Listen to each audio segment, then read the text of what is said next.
A very good morning to all of you. Welcome to today's news analysis. We are doing the Indian Express papers Chandigarh edition. Now, the important topics have been listed over here. From these topics, one on PISA, that is Panchayat Extension to Scheduled Areas. This is important for mains. We should do additional reading. Besides, there is a mention of a tribe in Himachal Pradesh, Hati community. So this also I feel from point of view, something that is there in news, factual in nature, we should keep in mind. Besides, in the editorial and opinion section, this article over here, this is concerning the recent figures International Monetary Fund had given for India's growth. So they had increased the growth outlook for India. So here they are telling us about the world economy overall, emerging economies. So this we are doing it in a bit more detailed. Bit more detailed, I mean, we have jotted down the important points. So that is only what we are going to refer. Okay, moving on to the first article. In Manipur, for Manipur, opposition brings no trust motion, bid to get PM to answer. Right. So no trust motion means no confidence motion.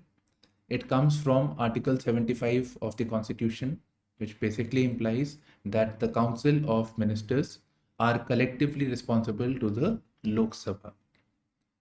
So with the Speaker has approved this. So with the commencement of the no confidence motion, it is quite clear that the opposition will lose. But it will force the Prime Minister to make a statement on the issue of Manipur. Next, Prime Minister inaugurates Bharat Mandapam at Pragati Maidan, not important. So here he's saying that in his third term, we are on the second term now. So in the third term, India will be in top 3 economies. Fine. And further, this is his guarantee. And further, they're going to work on the conference tourism. So going to promote India as conference tourism. And there'll be the world's largest museum will be in Delhi. Now, obviously, the big point over here is India becoming the third largest in the top 3 economies. Now, this economist will not take it seriously. There is an explainer also at the end. See,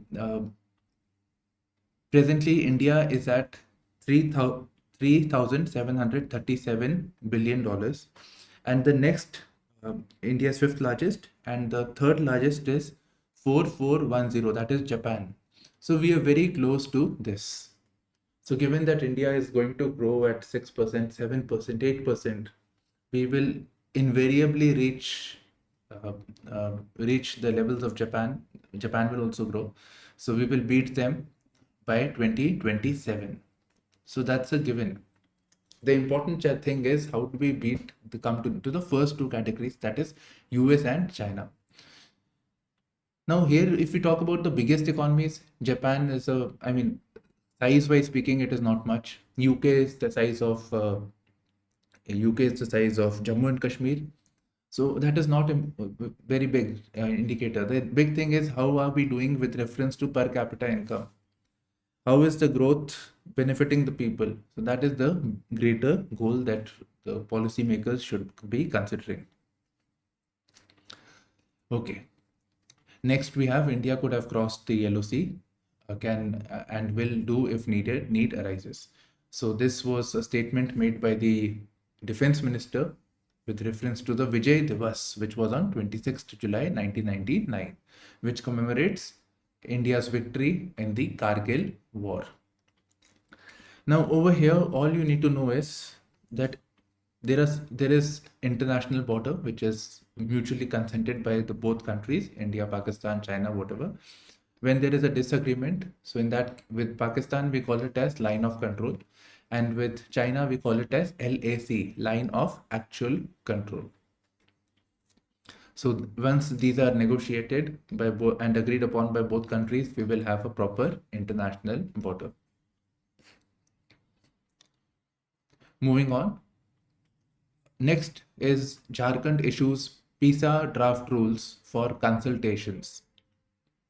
Okay, so I think that's enough. I have jotted down the important points from here. And besides, for PISA, I think you can refer to this article over here, Panchayats extension to scheduled areas. So it's easy to find. So there is this from Ministry of Tribal Affairs, tribal.gov.in, implementation status and gaps between provisions and actuals. So this is something that you can refer to. This is easy to find from the net. So this you should read with reference to PISA. Now let us see what it is. Let me give you a brief overview. So overall in our country, we have Panchayati system, right? So we have Panchayati system in our country. We also have certain tribal pockets which are marked into Schedule 5 and Schedule 6. So Schedule 5 comprises of most of the tribal areas. So for the Schedule 5 to bring in the Panchayati system, this law known as Panchayat Extension to Scheduled Areas Act was passed in 1996. So this provides for Panchayati system for the 5th scheduled areas. Now in a Panchayat, it is the Gram Sabha, that is, Sabha means meeting of the village. So whosoever can vote actually, so above the age of 18 years, comprises of the Gram Sabha. So at the Gram Sabha level, they take decisions for the community. So that is the Panchayati system. So this has been extended to the scheduled areas. Now by bringing in PISA, the idea is to bring in greater autonomy and self-governance to tribal areas. So this was always there with reference to the normal Panchayati system also. So what is different? So the difference is that with reference to PISA, traditional rights are kept in mind. The tribals have traditional rights, particularly over natural resources. Natural resources, tribal areas are normally in forested areas where there are obviously forests. Major forests produce woods, etc. Minor forests produce things coming from the trees, etc., like twigs, leaves, flowers. So traditional rights over natural resources. One more thing that we need to keep in mind is, like unlike normal areas, non-tribal areas, we have property rights, etc. We have documentation. There, it is understood that the entire community owns the forest and its associated rivers. So there is joint ownership or community ownership. So there is a difference in that regard also. Next, tribals have their own customary laws and they're closely protected. So customary law, social as well as religious. So these have to be protected. So these are protected. Then with reference to crimes, the Gram Sabhas are empowered to look into the issues of crimes. So they can hear issues. But in matters of serious crimes, they have to inform the police station, nearest police station. So these are the things that have happened in some draft rules for Jharkhand. So, but obviously these are things that are common to, it's very common and generic points. So I hope you have an idea of the PISA. Now you read from do additional reading, so that will help you. I think I missed one article on the Forest Conservation Act. Lok Sabha passes bill to let forest land be used for strategic needs. So strategic needs implies border areas. So border areas also there are forest. So permission to clear forest for border infrastructure, rail infrastructure, creation of cantonments, whatever. So forests can be diverted for that purpose. Now let us see what is the Forest Conservation Act now. Forest Conservation Act is basically the law that conserves the forest, as the name goes. It provides for the conservation of forest and matters connected with therewith or ancillary. Fine. So conversion of it protects the forest, and one of the protections is protection from conversion of forest from forest lands to non-forest lands. So this provides for protection of the forest. So obviously, if something infra has to be created or anything, some of the forest would have to be cleared. So for that, amendment has been made. So this is for strategic needs.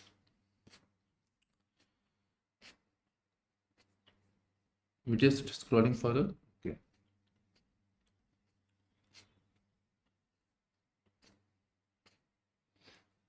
Condition doesn't seem very good for the northern India as far as the monsoons are concerned. Pong Dam and Bhakra Dam are near capacity. They will let go of 98,000 cusecs of water daily. And why so? They could have saved it also because there is expectation of more rains coming up, rains and cloudburst happening. So cloudburst strike Himachal Pradesh, again National Highway 55 blocked. So you can see the overall condition from the images. Now coming to this news on the tribe, Hati tribe. Hati, it's actually T, Hati. Tribal status to be given to Hatis. For this, Rajya Sabha passed a bill. Now it is for the president to give his assent. Now, where are the Hatis? They are a tribe of Himachal Pradesh. And they are a closed community who have been demanding this from 1967 that they should be entered into the scheduled tribes. So they are a close-knit community who got their name from the tradition of selling homegrown vegetables, crops, meats, wood, wool, etc. at small markets called Hart. Right? So Hart is basically market. So from there they are getting this name Hati. So now we can expect questions like tribes and associated states. Right? So such types of questions can be asked by are asked actually by the prelim UPSC. To press for higher pay, Haryana co-ops to take to Twitter. Now here what we are thinking of is the issues concerning the police forces and police reforms. So normally when we talk about police reforms, we talk about accountability, uh, separate investigative agency for law enforcement, and law enforcement should be separated from investigation work, all that. There should be a police complaints authority. So, but police reforms also involves elements like the conditions of work, the pay, accommodation for police forces. So these are also matters that needs to be looked into. Again, police reforms are very easy. In fact, there is PRS for the same. So you just read the summary of that because there are a lot of committee reports that have been there for police reforms. The last one was Prakash Singh committee report. 2 killed in Bihar as police fire on villagers protesting power cuts. I was thinking it can be ethics case study. So this was basically when police was attacked. They are saying that it was in self-defense that they shot, in which 2 people were killed.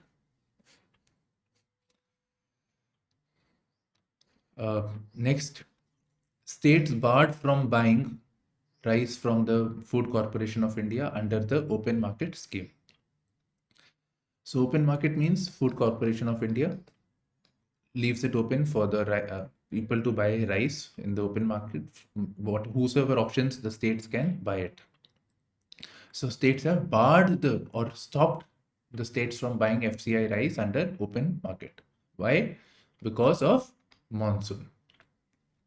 There are crops that may have been destroyed, particularly in the northern India.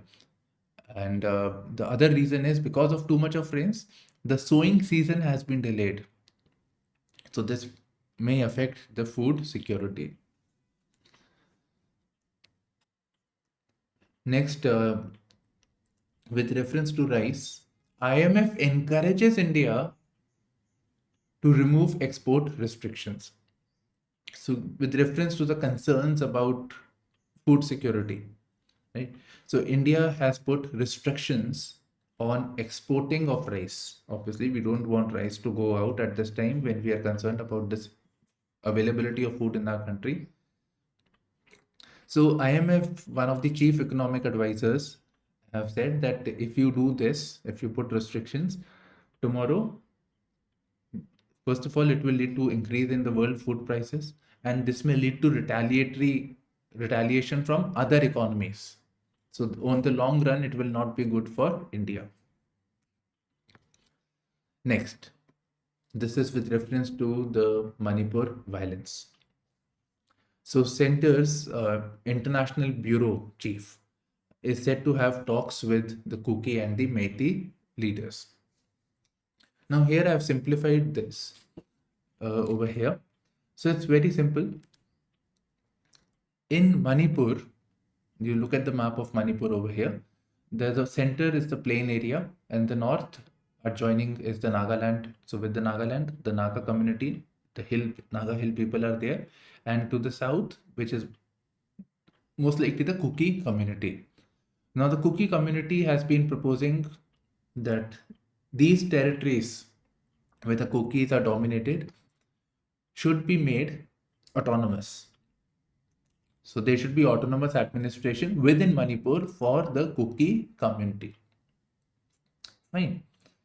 So this should be there. And with this regard, the Kuki militant groups had agreed for suspension of operations. Suspension, O, small o, big O. Suspension of operations. Okay. Now, naturally, when the Kukis are demanding for autonomous administration within the state of Manipur, the Meitei community, which is the majority community, they have an issue. So the chief minister, who happens to be from the Meitei community, he is not in favor of autonomous administration. He is in favor of status quo ante. That is, the condition should remain as it is. So that is status quo ante. So therefore, the tension between the Kuki and the Meitei community. Now, with reference to the talks over here, so what they say is that violence may not come down. So what we can do is we can try to gradually reduce or tone down the violence. So that may be attempted at this moment. Further, there is no point discussing about autonomous administration, status quo ante, because the things are out of hands. So once the thing normalizes, once the tempers are cooled down, then we can consider what needs to be done. Most likely, territorial councils would be made within the state of Manipur for the Kuki community. Next, what is happening in the parliament? So I think this you must have seen on the social media also.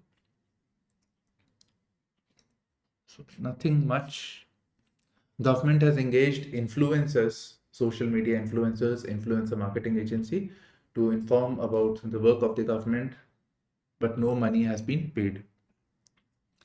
Now here I think obviously influencers or whatever, it should be done so as to inform the public about the good work of the government.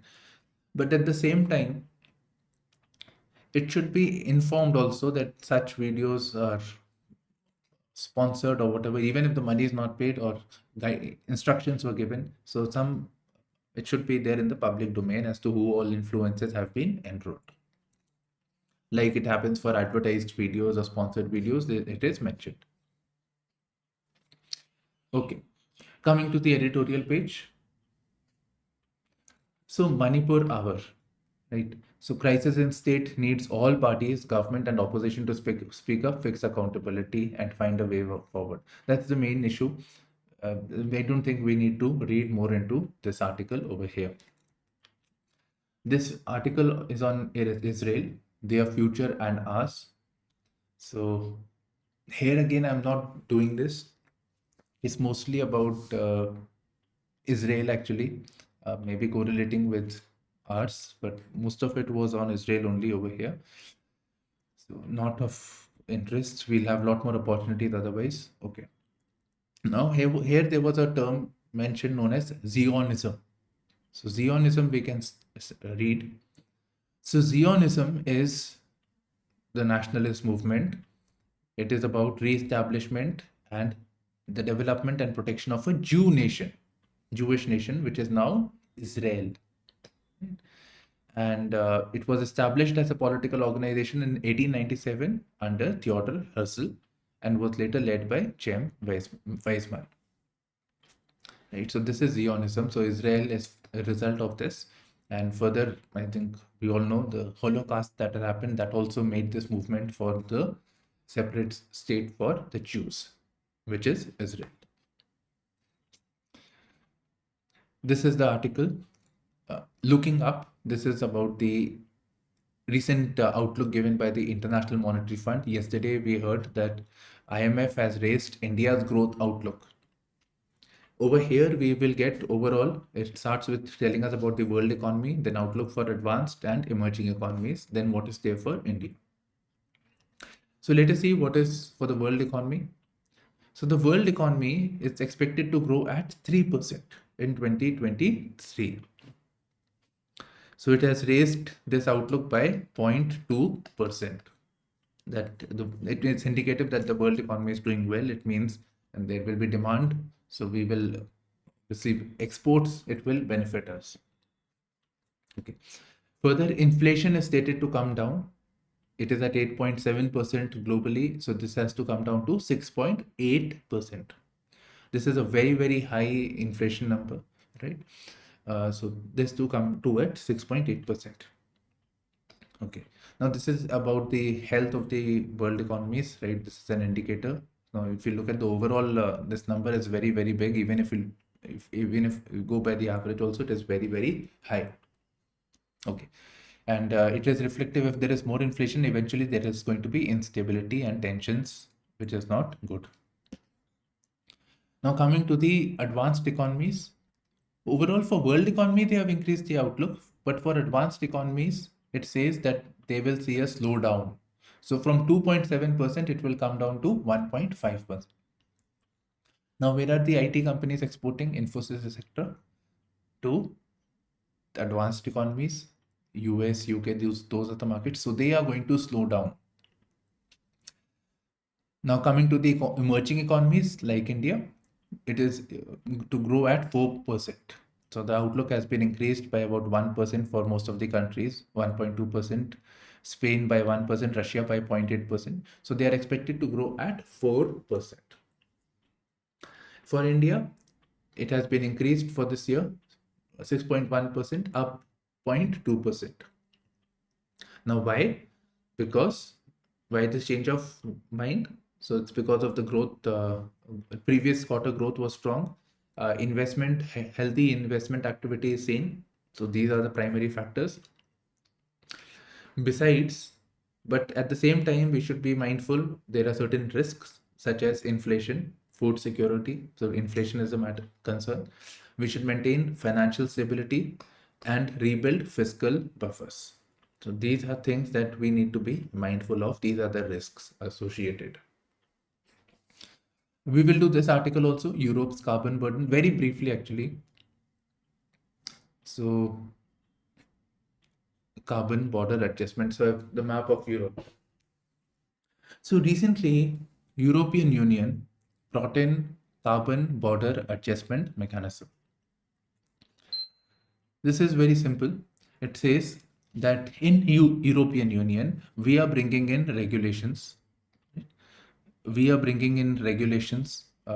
Our companies are required to abide by environment-friendly manufacturing. For this, obviously, the cost goes up. While in other economies, there is no such incentive on reducing pollution. So the things made outside of Europe are cheaper. So when it comes to Europe, it becomes obviously they are cheaper than things that are made by the European countries, the companies of the European countries. So therefore, they are at a disadvantage.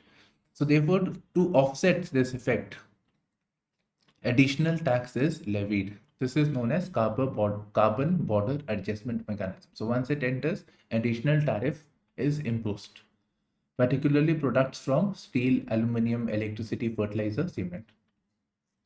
Now, as India, we are concerned, we export a great deal to the European Union. If our things are taxed higher, obviously, Indian products will lose market competitiveness. In fact, even things manufactured by the MSME will be covered under this carbon border adjustment mechanism.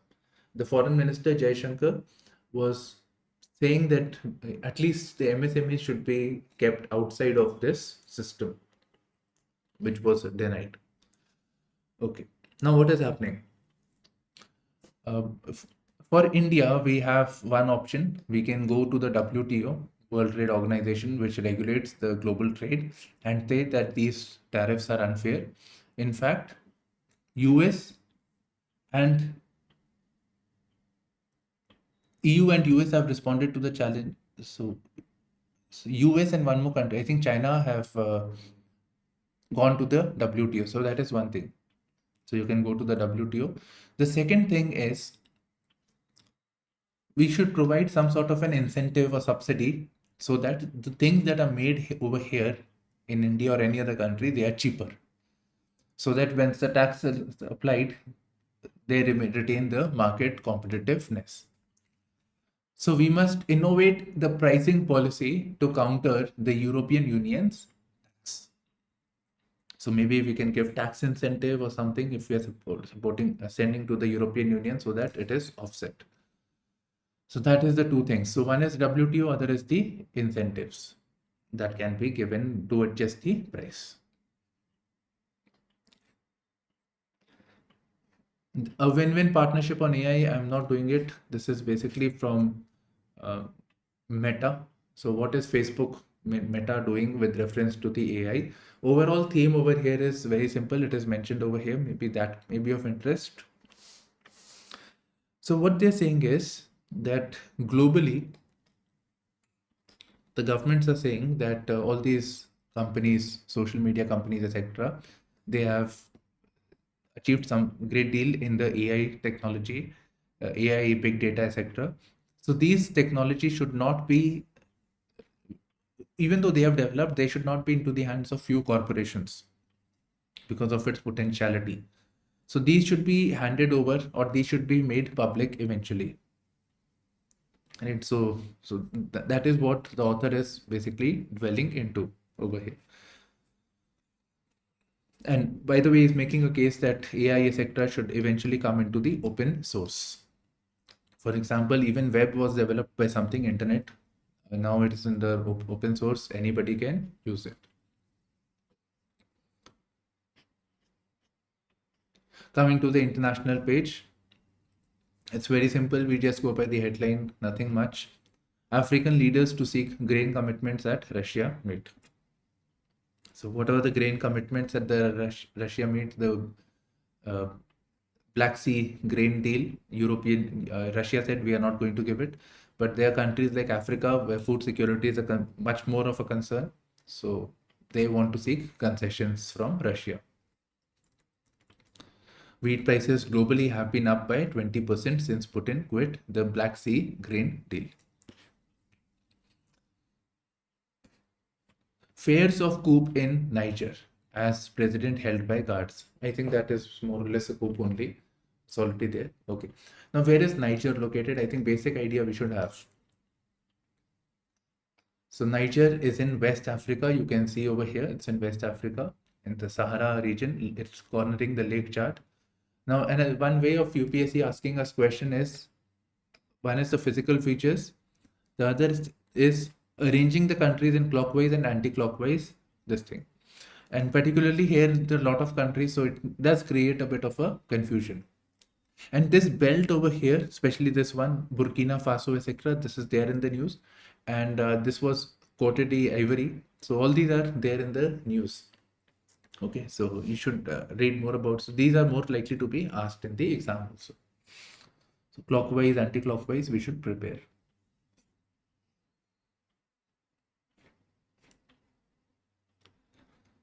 In Baltic Sea, again Baltic Sea we should know. In Baltic Sea, citizen divers restore seagrass to fight climate change. So seagrass, right? So photosynthesis, carbon dioxide absorbed, oxygen is released. So those things. Next, we come to the economy section. So India's crude oil imports may hit 8-month low. By the way, it is already at 88%. Okay. So India, no, the energy fossil fuel is India's, let's ignore that. India's crude oil imports may hit 8-month low. So I was thinking, why is it low, right? And besides, this is all facts only. So main reason is monsoons. So because of monsoons, the activities have been affected. And October onwards, with the effect of the monsoon going away, the demand will again increase. So oil prices may also increase because of that.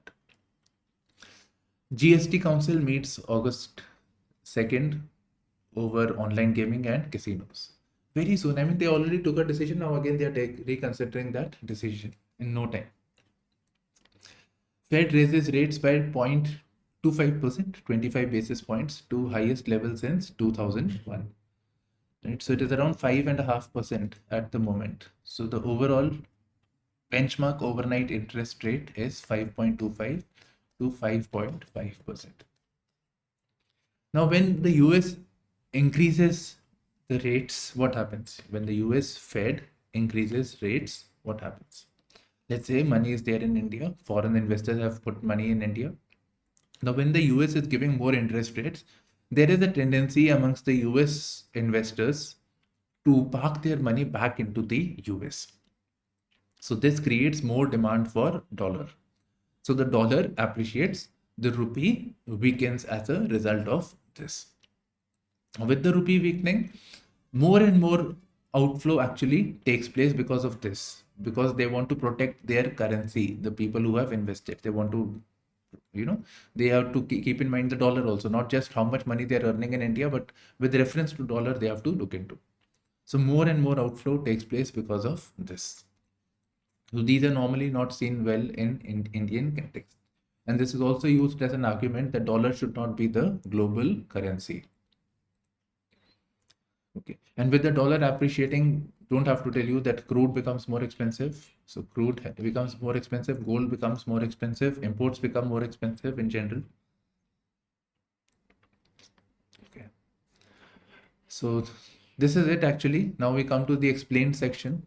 So this one, the main focus today is Prime Minister's statement that in the third Modi term, we will be the third largest economy. So anatomy of India's growth.